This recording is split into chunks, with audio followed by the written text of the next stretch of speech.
Ito po yung gagawin natin ngayon. Itong Avanza na problema niya ay ang tagas na sakit ng mga Avanza. Ito pong kanyang housing oil filter. Ito po yung laging problema ng ayan po yung housing na binaba natin.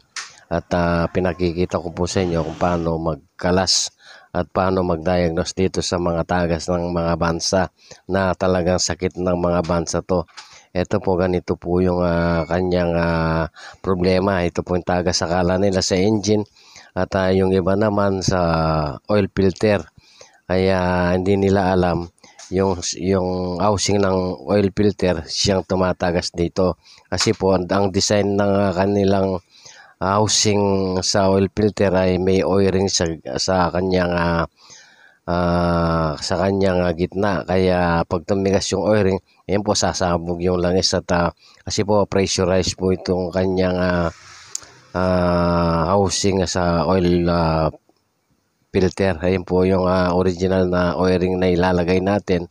Ito po galing po sa Toyota kasi hindi po natin mailagay yung local dyan kasi po yung original tumatagas. Ito pa kayang local kaya hindi tatagal pag local ang nilagay natin. Kailangan genuine parts. Ito po yung gagawin natin. Sakit ng Avanza itong tagas na to.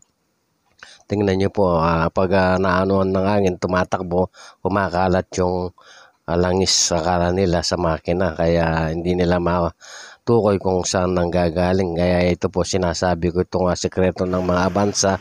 Ito po yung housing at kakalasin niyang kanyang support bago matanggal itong housing kasi nasa loob. At ay jajack po siya bago kalasin itong kanyang support. Kaya ito po pinakikita ko para makakuha kayo ng kahit konting idea para kung paano kalasin itong kanyang housing sa oil filter. Ito po siya. Papakita ko, po nakalas na. Yan po yung kanyang o-ring dito sa gitna ng housing ng oil filter. Yan po yan, sa dugtungan siya kaya ay pressurized po yan kaya tumatagas. Pag tumigas itong o-ring na to, nagkokos po ng leaking sa kanyang oil. Ayan po yung oil filter niya. Ayan po, dyan po siya nagagaling yung tagas. Kaya lumalakas habang tumitigas. Hindi na yung pressure din niya mapigil dahil matigas na itong o-ring. Kaya papalitan po natin. Ito po isasalpak na natin at napalitan na natin yung o-ring.